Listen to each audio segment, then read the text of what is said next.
But football without fans is not. You play a football match without fans, it can be the greatest game in the world. If there are no people there to watch, it becomes nothing. Into Johnston.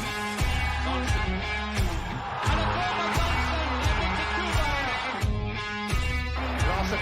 Oh, he's in! Henrik Larsson! That is sensational! Nakamura! He has done it! Isn't that just typical? The game is over. The Rebels have won. A star is born at Celtic! Champions. That's who we are.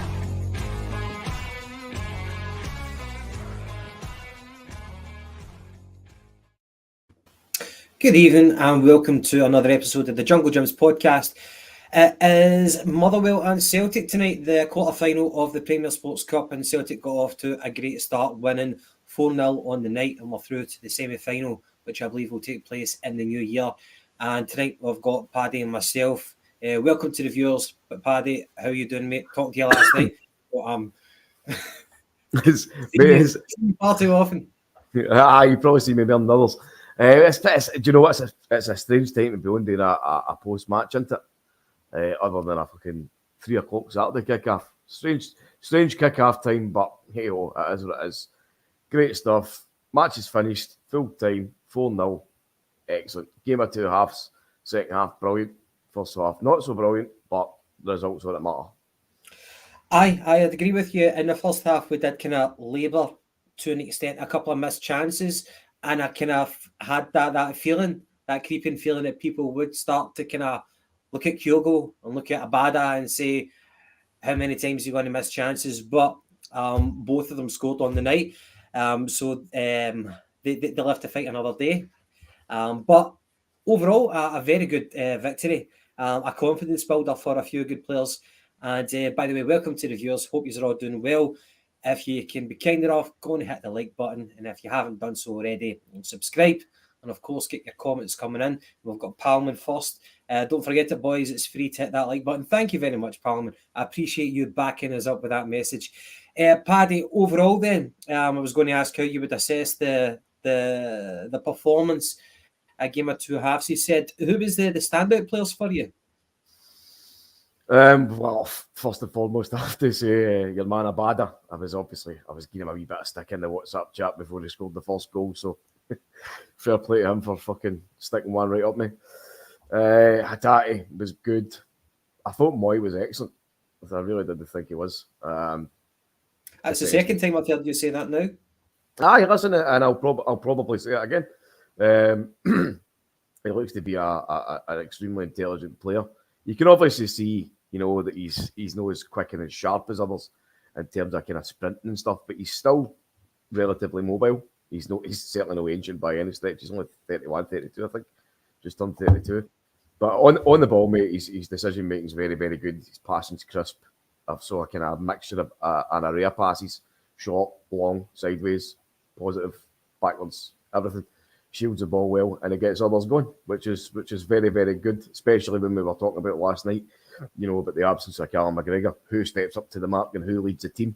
You've got a guy there with experience and quality doing it. So, great judgment for Ange to start them. Aye, and talking about Ange's judgment, so looking at the lineup, Siegrist, we were talking about it last night, would he actually start? And the other question was, normally you get the League Cup being the second choice goalkeeper would get a run out for that. So we could, don't be surprised if Siegrist plays in the semi-final, whenever that does come around. So he got his start, and you've got the usual suspects at the back. You've got Josip Juranovic, Cameron Carter-Vickers, Jens and Greg Taylor. And of course, O'Reilly starting once again in number 6 position. You've got Hatate playing in the midfield alongside Moy, and we speculated whether Forrest would start after such a good game in the previous one at the weekend, and you were right, you were spot on with that. You predicted that Forrest would get benched, and that's exactly what happened. So Abada starts, and Kyogo, and ahead to Giakoumakis and Haksabanovic up the left wing. Got to say, not quite the fruitful evening that I expected for Haksabanovic. Not for a lack of effort. It just didn't really quite come off, although he was instrumental in one of the goals, setting it up. Yeah, and there's Mr. Scott Finns is asking, what the fuck are you in your walk-in wardrobe? Myself. Aye. Is that over the head, that one? Yeah, aye. It's quite a large wardrobe, isn't it? Aye. I'll try and figure my way out. Aye. There's Mr. McGinty as well, absent as always. Abada was sensational, you dick. Sorry, Gav, my apologies. What was your question, Paul? Haksabanovic. Probably not the first name that we want to kind of talk about tonight, but it was quite an open game. Motherwell pressed us, you know what I mean? Because it's one of the ones where you can't play for the draw. You have to go for the jugular, win or lose. And Motherwell did press us. It was a fairly open game. I thought that afforded Haksabanovic a lot of opportunity down the left flank. And he had a good attitude. It wasn't for lack of effort, but it just didn't quite come off for him tonight. And eventually it came off later in the evening for Maida, I think, who replaced him. Aye, well, listen, you could see that he was trying every single time. You know, there was never a lack of effort from him, which is something that's kind of can be a gripe against players. Well, it appears to be like that way. But no, he tried. It didn't come off from all times, but I still think he was quite influential in the game, you know, and he got involved and he brought others into it and he was crossed into the box. So everything was positive for Haxel. I think that's obviously his first game at Fir Park, which can be, strangely enough, a bit of a horrible park to play at in times. But I think the pitch looked good in it enough tonight. Very, very cold. But no, I think the majority of the guys handled it well, especially romping into the second half. Yeah, another feature of Motherwell's play was just their physicality, and I felt that for us to get the best of them, we just had to show our technical superiority, and I felt we did that to a T for the most part during the game. We weren't out muscling them. We couldn't really do that. We never had the personnel to do that. Our passing, for the most part, was very, very crisp, very spot on. The ball was practically always on the deck, and a lot of the times playing at the back, and I was quite impressed with Siegrist with the ball at his feet today. He didn't really show too many blips, but there was times whenever we were getting pressed in our initial third, and we were just persevering with passing it out, and at times I was like shouting at them, just fucking lob it, just hit it up the park, but they actually stuck to the game plan, and we never really got caught out. Only one part that we did get caught out, it was whenever Jens tried to play the ball up to Taylor, and it got intercepted, and they should have actually scored from that chance, which eventually went to McKinstry, I believe it was. But overall, a very good performance for Celtic. Who was your man of the match? I'll just bring this comment up because it kind of ties in. There he is, Mr. Doom and Gloom himself. How are we doing tonight, Frank? Did I hear you say you were guilty of giving Abada a wee bit of stick, as in accusing him of completely shut it against Leipzig? Well, Frank, Abada completely did shite it against Leipzig, but as like all true men, I am more than happy to admit my faults, and I did give him a bit of slack because he wasn't at his greatest before he scored his goal, but what a goal, an absolutely fantastic goal. And I've said it many a times, that's what Abada does best. I don't personally think that right now he's a right winger. I don't think he has got that intelligence on the ball. I don't think he's as good, certainly anywhere near as good, when he's drifting off into the central areas and he's ghosting defenders and he's doing all his movements off the ball. So that's a great, fantastic quality to his game. He's done it umpteen times now, and he's scored big, important goals by doing it. But again, for me, when he's on the ball on the right-hand side, he just doesn't do it enough for me. But no, listen, Abada had an excellent game and did what he had to do tonight. I think it's probably a toss-up between him and Moy for man of the match, but I'm going to get to Moy. I thought Moy was really, really good. As I say, I explained at the start what I thought his game, but just an added wee thing to that as well. I think that shows sometimes what can happen when you bring an experienced player into a team and you come up against games like that. You know, they show all their experience, their pedigree, that type of team brilliantly. So, Aaron Moy. And we do have a comment there from Kenny to say, I have to admit, I wasn't sure about Aaron Moy when we brought him in, but so glad he's proven me wrong. He has had a good run of games recently, and that's obviously because of the opportunity that's afforded in the midfield now that the Callum McGregor, our captain, is out injured. So it's good to see that people are staking their claim. Much less so the white men. The white men is a different kettle of fish entirely. My personal man of the match would be Rio Hatate. The more I watch him, the more I'm impressed. Like every now and again, he might make the wee odd mistake, but the guy seems destined, in my opinion. I'm not in a rush to sell him to one of the highest bidders in England, but the more I see of him, eventually that's where I see him ending up, or maybe even abroad. But he looks destined for better things. But let's enjoy Hatate at the moment. But I thought overall Hatate was fantastic. He's a true box-to-box player. I know that you've compared him to like Paul Scholes. His technique is one of the best at parquet, I think. He can ping it, you know what I mean, with the laces. Yep. And he's smart enough to actually put his foot on the ball and stop and look around as well. He doesn't like Abada, for example. He's just like perpetual motion and Maida, but Hatate has got the mindset to stop, look around him. He's very cute. He's able to kind of turn on a sixpence, get that a low centre of gravity as well. I think the guy's got it all apart from height, which you can't have everything in life. So for him, man of the match, and as Woods has said, he scored a fantastic goal as well. That was pure genius what he did with that. Let's kind of talk about the flashpoints then. So early on, we were kind of thinking, would it be another game of missed opportunities? Kyogo missed I don't want to say a gilt-edged chance. So this was on the 12th minute, and it was Rio Hatate who flashed it in from the right, and Kyogo gets ahead of his marker. He never kind of opened up his body enough to convert it. He could have went for maybe a wee dink, but was the keeper too close to him? But either way, he put it past the post. A bit of stick was certainly heading Kyogo's way. The Shetland guy loves his backup goalies, unsung hero. Yes, aye. And on the 19th minute, though, so people were thinking that Kyogo's confidence might have been a bit frail. But on the 19th minute, you saw that drive for Kyogo is outside the box. And it was almost a kind of dead ball situation where he just rattled it off the underside of the bar. It bounced on the line.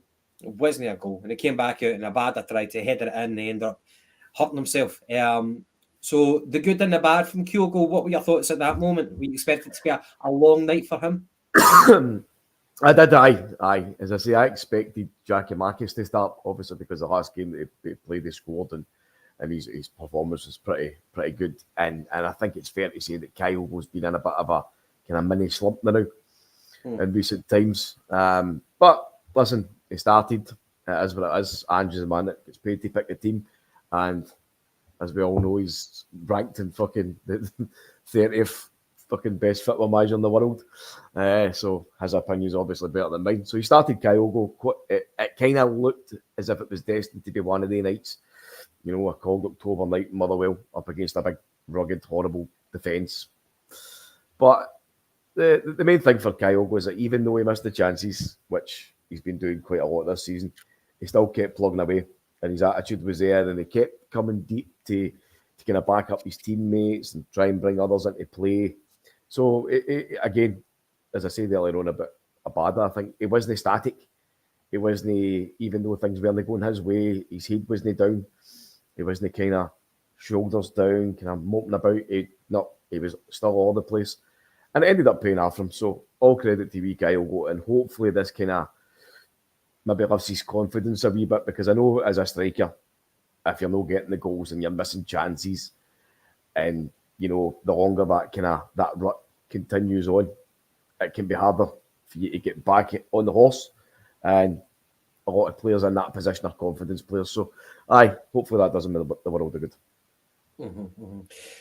One moment which we spoke about briefly earlier on was that Motherwell chance. So it came from Jens, who gave the ball away. And he was sleeping at that point because the guy who he kicked it off of, he just ran in behind Jens and he managed to cut it back. I don't know if it trickled over the line or not, but the referee never blew his whistle. You have to play at the whistle. Jens was completely sleeping, and the boy cut it in for McKinstry, who was at the other side of the box, totally unmarked. Now, he totally shanked it, but if he scored, it could have changed the dynamic of the game because, as I said, Motherwell were pressing us, were playing openly. If they did manage to take an early lead, that was like in the 24th minute. If that did happen, then they could have defended with, 2 banks of 5, and that really would have tested our capability of unpicking a lock, not the way that we would have wanted the game to turn out. But thankfully, he shot himself, and it's still nothing each. And then a few minutes later, Kyogo and Hatate combine to play in Kyogo, and it was a one-on-one with the keeper. And again, he never had too much time to think about it, but he hit it straight at the goalkeeper, who, was kind of bearing down on him. Can't fault Kyogo's work rate. Exactly. What's that thing you say about strikers? You need to kind of keep putting yourself into that position to create, to score the goals. You would worry whenever Kyogo no longer presents himself into those situations. So, and he's still putting in a shift, as Kenny said. So, fair play to Kyogo. So the goal.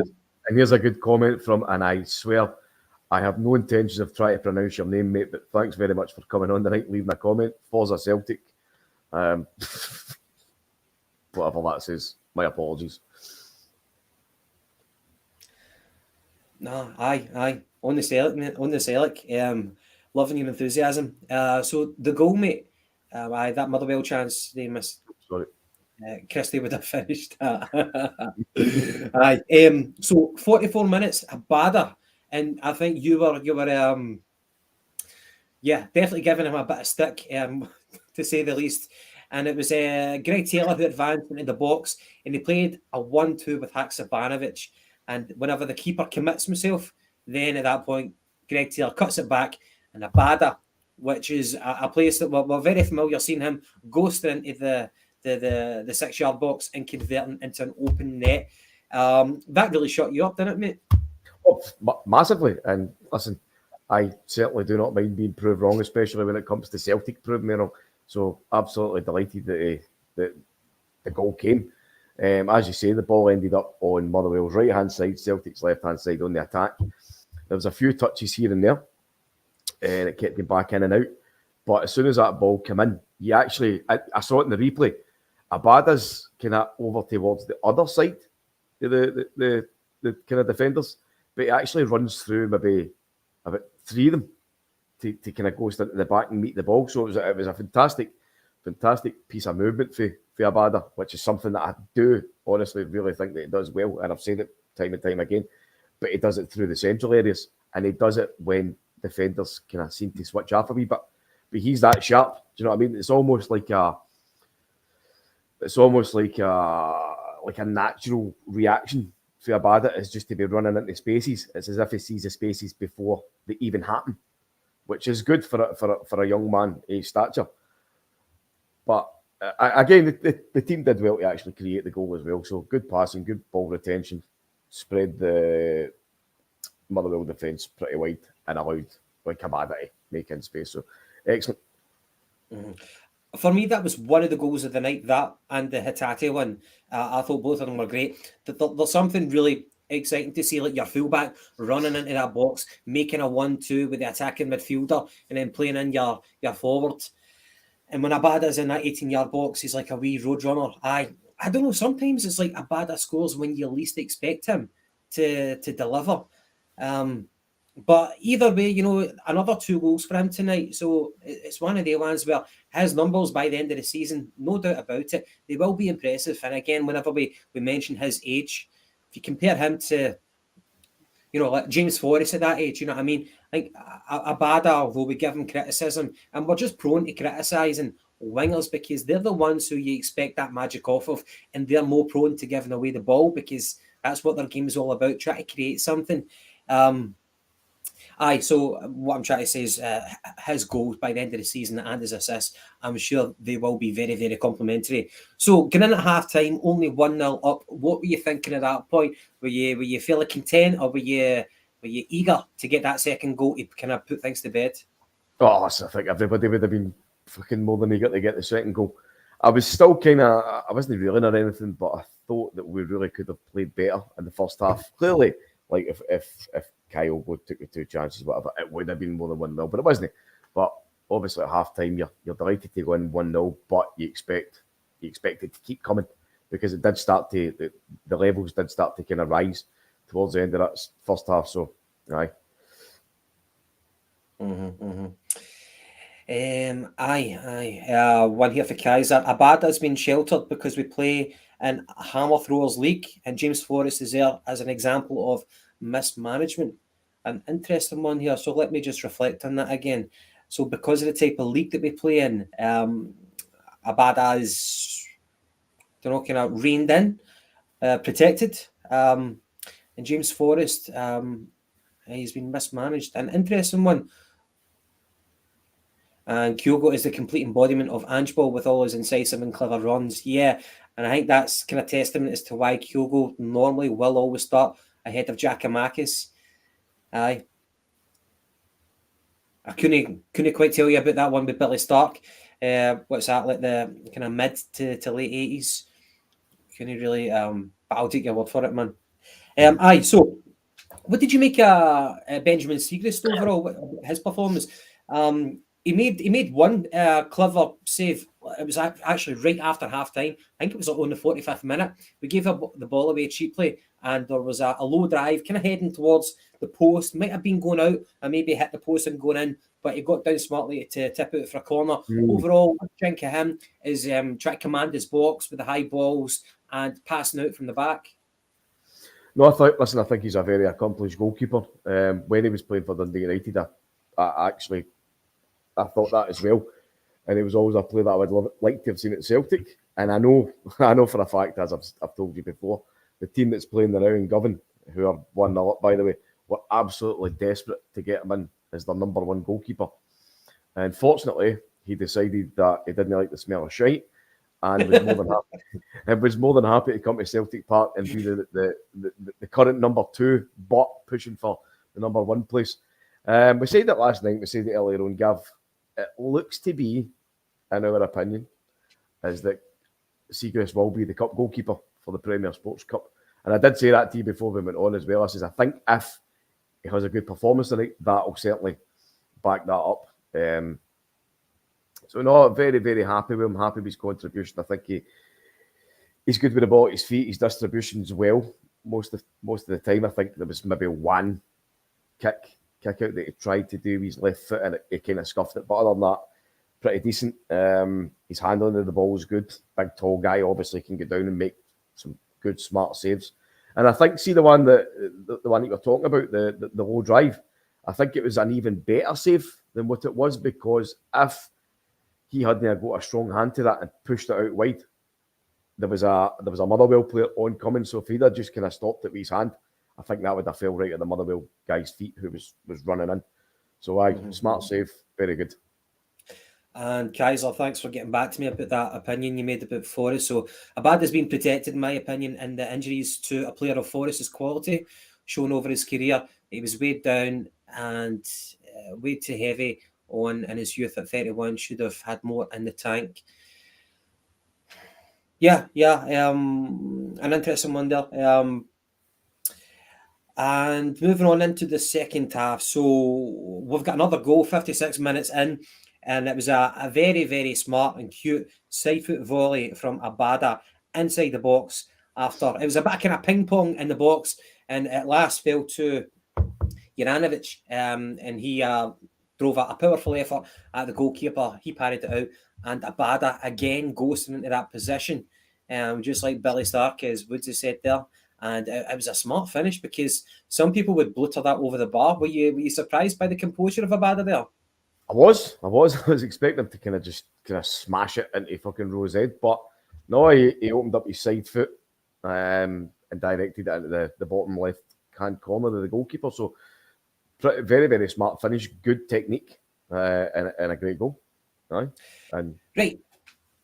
To the viewers, so like you are saying it in the comments. So Abada as a winger, Is he's got the pace, but what's the hindrance for him to be a good winger? And he seems to be more effective in the middle. He certainly gets his goals from the middle. So where is the problem with Abada? We've got too much competition for him to get in ahead of Kyogo and Giakoumakis. So how do you guys, what do you see the future of Abada? Do you think he's not going to cut it out as a winger? Paddy, how do you reflect on that? Well, I've said my opinions on this time and time again, but as it stands now, can it be coached? Sorry, can it be coached? Can it be coached? Aye, I think he can. Aye, obviously for me, he doesn't do enough. He still goes down certainly very lightweight and kind of suspect in my eyes sometimes.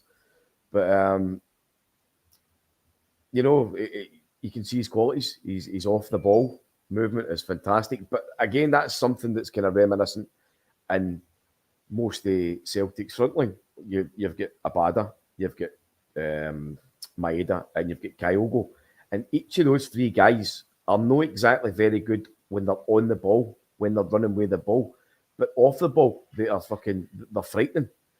So their natural intelligence to be putting themselves into good positions is there. I think when it comes to coaching, as you've asked, I think Abada certainly does need coached to be not just a quintessential standard right winger, but when he's playing out wide, he needs to be more influential. He needs to get his crossing up to standards, and he needs to get his head up and see the final picture. That's what's lacking, and just another wee bit of maybe physical presence. But other than that, he's doing well. Again, I think at times he could be doing better, but that's just a fickle thing, I suppose, in some eyes. Aye, and a comment there for Celts Ryan. Abada seems confident, but when he actually matures and realises his own ability, he'll be absolutely lethal. I actually say that I want him to play with arrogance, but it's difficult to do that when, as you say, he thrives when he's not got the ball. It's a bit of a weird concept, a winger who doesn't want the ball. The complete opposite to the best winger in our history, Jinky Johnson. But he's effective in other ways. As you say, that he kind of goes in and he converts those kind of crosses, those chances, whatever. He doesn't really have to think about it. Maybe sometimes when he's got too much time in his hands, he's guilty of overthinking. And perhaps with time, with coaching, he can overcome that psychological block that he's got. So moving on into the game, genius from Hatate on the hour mark. Very impressive wing play from Abada, ironically enough. And he makes a wee short pass. He threads through a wee pass to Rio Hatate. And Rio Hatate, he's getting no space to work within. It's like playing inside like a phone booth. And he's got the keeper in front of him. And the only thing he can possibly do is roll it with his right foot and convert with a wee side foot left pass into the goal. That was delightful, man. And as I said, like the guy's got a bit of quality, a bit of je ne sais quoi. I don't think really anyone else at Parkhead possesses what this player can offer Postecoglou's team. I seen you look at that goal, Gav. It was very, very reminiscent of Zidane for me. Just the way he kind of pirouetted on the ball. I'm obviously not saying he was as good, but just that kind of graceful movement, and it was very, very unexpected. And certainly unexpected for the goalkeeper because he was left in no man's land. He basically just ripped the piss out of that goalie. And aye, absolutely brilliant. But no, listen, I know Hatate's one of these guys as well who's kind of had been in a wee bit of a dip in form recently, but his qualities are there. His passing is unbelievable. He's got such a fantastic range and vision in his passes. You saw it when he came in Celtic Park in his early career last season. He was that quintessential box-to-box midfielder. You saw it with the goal, his debut goal against Hearts, and even the two goals against the Scum at Celtic Park. He was up. He was supporting them he was supporting Kyogo up front, and he was drifting. He was making the movements forward, trying to go to the end of the box. So for me, he's got everything in his locker, and he is probably the biggest surprise out of all the four guys that came over for Japan. Probably the main reasons being that we didn't know what position he was. I remember I was arguing with you to say, no, he's a fullback, Paddy. He's definitely a fullback. I've read about it. You're like, no, he's an attacking mid. And obviously I was wrong. That's it. So, like, everybody thought he was a left back. A lot of his stats said that he played in midfield. And even your man, fucking Dan Olowitz, actually told us that he was registered as a striker in the J League. So, you know, he's a wee bit like Callum McGregor. Like, he's a bit of a Swiss Army knife, and he can play here, there, and everywhere. So he's certainly a talent. I think there's still millions more to come from him. Especially the fact, Gav, when you take into account that Hatate's one of these guys he's a university player. So really, he's only been playing top flight football or professional football for 3 years. You know, great player. A diploma for midfield. Aye. As you said, he's been everywhere. He's got a doctorate in hunt scalping. He does. Fucking graduate with honours in that one, man. Right. Aye. And the final goal of the game in the 75th minute, Kyogo, thank God for him. Happy that he got a goal, and he looked very, very pleased with that. It was Maida who'd come on as a sub, and it was absolute perseverance for the bald man who managed to set up Abada. And you think at this point, he's played in Abada, just get the keeper to beat. Surely he's going to get the hat-trick. And he hits the post, and it rebounds to Kyogo, first time effort, into the net, and happy days. So Abada sacrifices a hat-trick. He cutely sets up Kyogo to get his confidence up. Very, very unselfish for Abada. Happy days. So if you could write the story of a 4-0 where people who needed a wee G up get it, happy days, man. What more could you ask for? Yeah, obviously it was a complete and utter sitter by Abada. Very fortunate. The ball came off the post. 1-on-1 with the keeper. Tried to go to the side him. Unlucky. Very much unlucky. Ball hits the post. And very luckily falls fucking beautifully to Kyogo. So no, it was great to see him getting the goal. And at one point, the camera was panned on his back. You could see him bowing to the Celtic support, and it looked as if he was ready to fucking burst into tears. But again, we've saw that in recent weeks, like with Jackie Marcus, when he's got his goal, he's been kind of maybe not struggling to get goals, but he's not really getting the game time to do it. But when he scored the goal, you could see how much it meant to him and how much it means to a striker. And it's the same for Kyogo tonight. You know, it wasn't a great goal by any stretch of the imagination. It was laid on a plate for him. But he did what he does, puts the ball in the back of the net, and hopefully that brings him just that wee lift, that wee bit of confidence, get yourself back into the game. Aye. And to give you a rundown on the stats, and don't worry, I'm not going to give you expected goals. McGinty's not here, so nobody needs to know about that. Possession, we had 65% possession. We had 20 shots to their 5. For shots on target, we had 9 to their 3. Corners, we had 5 to their 3. And we committed 10 fouls to their 8 fouls. Quite pleasing that it wasn't particularly a dirty game, even though physicality was certainly in the favour of the Motherwell personnel. We comment here for Kaiser. So Josip Juranovic, forward running, is out of this world here. By the way, we should mention Juranovic. I thought that he just manages to kind of play his way out of getting pressed sometimes by running inside, and he's got the composure, the ball control, and he's lifting his head up as he's running. He's not like looking down at his feet. A very, very clever fullback, and his distribution is great. So running forward is out of this world. It's on Roberto Carlos levels. What a player he is. And Taylor found the sword of omens. He went from Pussy to Thundercat. What a transformation. Yeah, a very original comment there from Kaiser. I've got no idea about the Thundercats part, but Pussy sounds good. Aye, it does indeed. It does indeed. So, onwards and upwards. Is the draw going to be made at the end of tonight, yeah? Yes.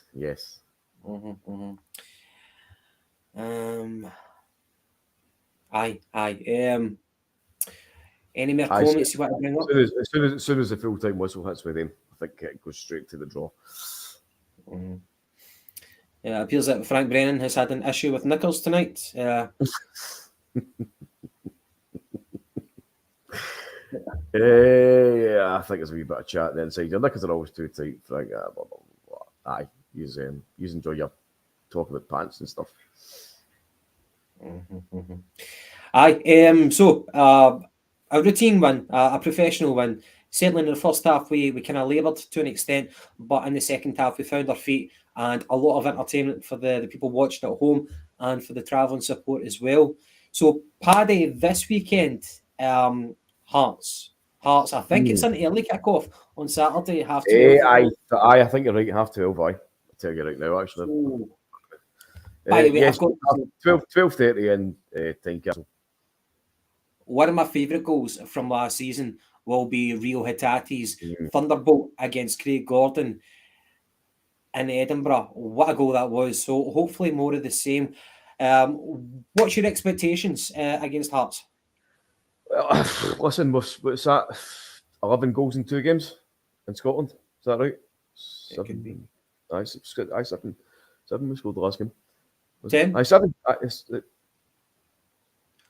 Goals scored for us. Aye. So 4 tonight, and we got 6 at the weekend. Was it no 7? No, 6-1. Was it? Oh fuck! Yeah, can't even count the amount of goals that's getting scored. And no, it's a great start to be back after the break, and then 10 goals were scored in 2 games, which is it shows you that the team's up, they're fired, and they're ready, and they're wanting to go into games with gusto and attack and just blow teams away. So I'm pretty sure they'll go into the game at Tynecastle with their chest suit, soaks up, and be ready for action again. So I think possibly another high scoring game, mate. Hopefully Hearts don't get too much of a sniff. I think Joe Hart will be back in for that.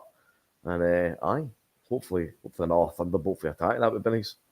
Aye, and they've got one of their forwards, that boy Boyce. I think he got injured, and I think he's out for a long part of the season. He's a bit of a workhorse up front, so hopefully we'll have a bit of an easier time in defence anyway, with a little bit more time on the ball, and that does go a long way whenever you're trying to pass out from the back against Hearts, because that's a tight pitch. And by the way, a very good point here for Kaiser. Thanks for bringing this up, mate. Obviously, on Friday, coincidentally, it's going to be Hibs versus St Johnstone, I believe, and that'll be the introduction of VAR.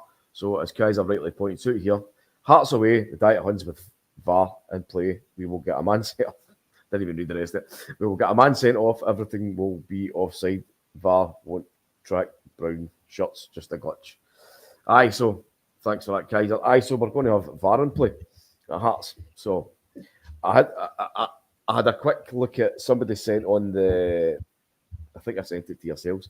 Somebody sent out the officials that's going to be in charge of VAR for Celtic. Well, Celtic's first game, and it's pretty fucking coaching, shall we say? The worst of the worst, and it's referees currently. So Kaiser, mate, you could be right, pal. There could be a few contentious decisions against Celtic, but we shall see. Hopefully, if there are, then really, because of Celtic's play, it won't matter. But well, we'll find out. Hopefully, it won't be a post-mortem after the Hearts game. Hopefully, it's more good news. You know what I mean? As you said, we've got 6 goals at the weekend, 4 tonight.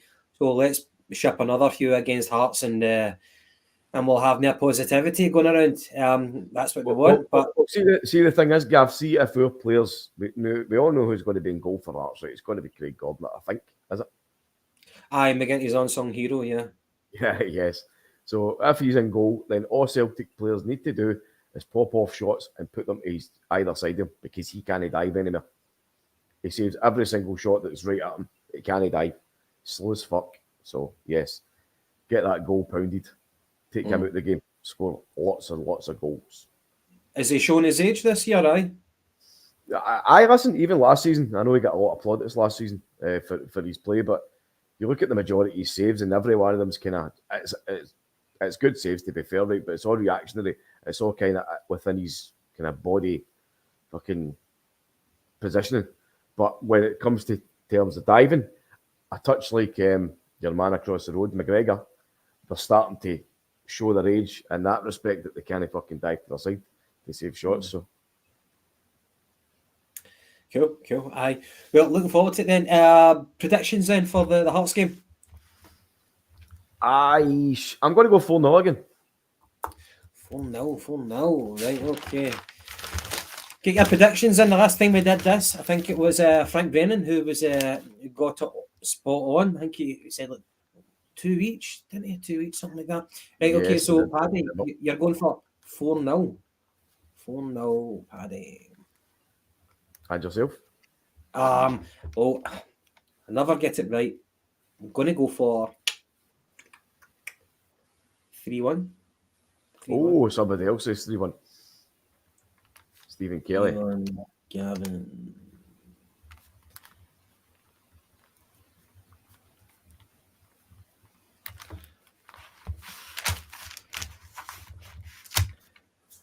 Aye, thank you very much. Wait, that must be a great microphone you've got, because I could hear every single scribble there. Sorry, mate.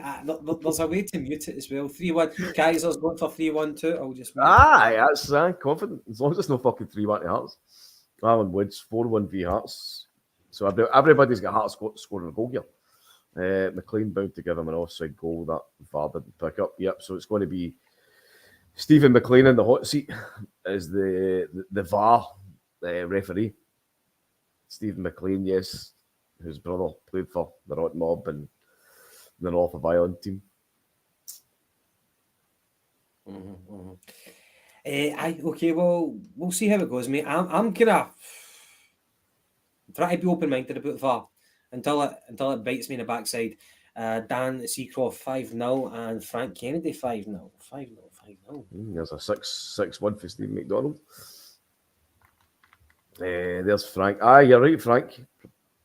Saturday, 22nd of October, and a day we will never forget, with all the infamy that will ensue with the start of this VAR shite. I can't even argue with that at all, because you're probably right, and a lot of people have said that comment to me, and I think they're probably right as well. But again, like, and it's taking into equation VAR, it should be the perfect tool for referees to use to assist themselves, right? It's video assisted referee, that's what it's for. It should be there, they should be able to use it. But again, it's all down to the human who's controlling the fucking machine. If the human's still making errors, then even that they will still be able to make errors on. But I did say it last season, excuse me, I did say it last season that one of my main reasons for wanting VAR in was to see how these humans make errors still, even though the technology's there. So we all know how it goes in Scotland. It'll give it more transparency. So if they're blatantly biased, then the bias will be much more evident. So that's one kind of... It's harder to pass off a human error whenever it's staring you in the face, whenever you're blatantly wrong. And the other thing, I was going to make a point which has completely escaped me now. What was I going to say? Remember at the last AGM, there was somebody who asked whether it was Michael Nicholson or the board of directors, some Celtic fan asked the question about the decisions that have been going against us, the refereeing decisions.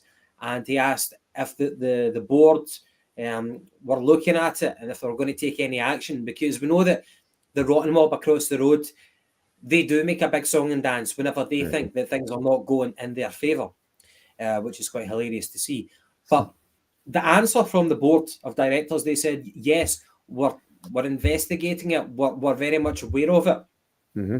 So if these decisions become even more blatant against us, do you think at that point, and if it gets really, really bad, do you think at that point it might provoke the board to actually act?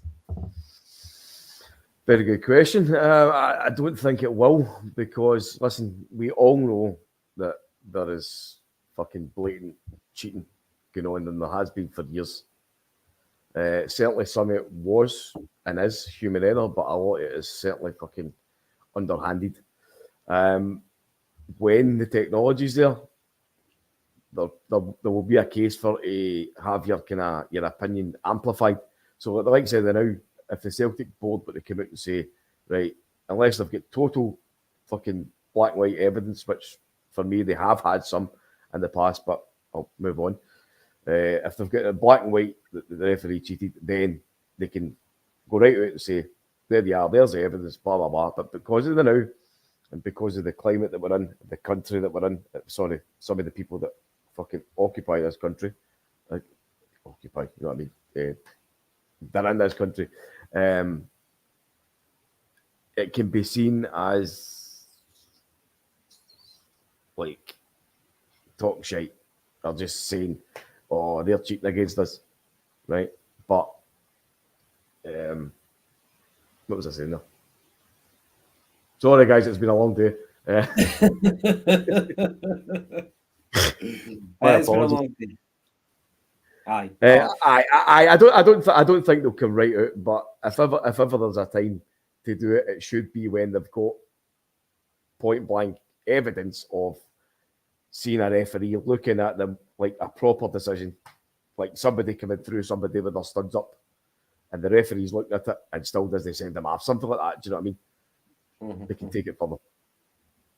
Fair dues. So what you're saying is either way, we're fucked. Yeah. Well, listen, we still continue to play football and beat them on the park, is what Jock Stein says. That's it. That Jock Stein quote. Whenever you're a Celtic team, a Celtic player, you have to try harder than the opposition. You have to try harder because some things, for one reason or another, just do not go your way. And even people like Martin O'Neill echoed those sentiments as well. Mm-hmm. So, no smoke without fire. And there's, as Frank rightfully says, honest mistakes has been the mantra for all of my lifetime.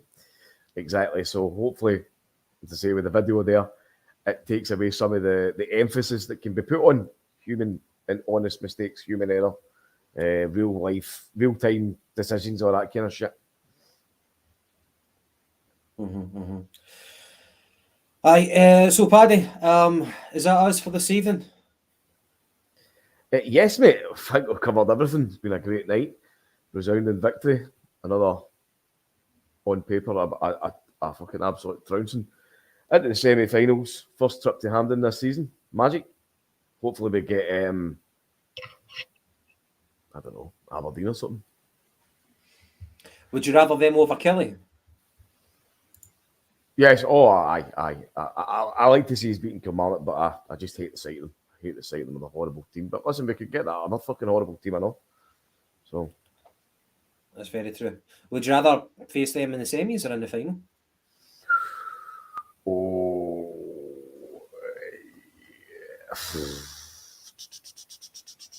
probably the semis. Mm-hmm, mm-hmm. Maybe a wee bit less pressure. Just for obvious reasons, because if you take them out in the semis, then you've got the final at yourself, and there's obviously that added fucking incentive that you can beat them in the final, but then they can beat you in the final and all. So not only do they win, they'll beat you. So yeah. Take them out as soon as I. Yeah. Right. Okay. To the viewers, thank you very, very much for tuning in. And if you haven't done so already, hit that like button. I'm sorry for repeating myself, but we will try to be on Saturday afternoon if we can for a post-match against Hearts. And hope you enjoy the rest of your evening and catch you. Cheers, guys.